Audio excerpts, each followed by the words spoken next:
morning, everyone. Respected principal, teachers, parents, and all my dear friends. Today I am speak a few words about Shivaji Maharaj. Shivaji Maharaj was a great king and true warrior. He is no Chhatrapati Shivaji Maharaj.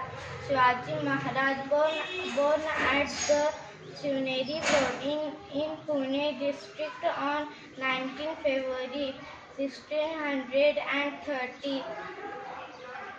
1630.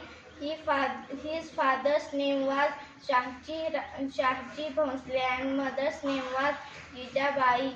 Chhatrapati Shivaji Maharaj was the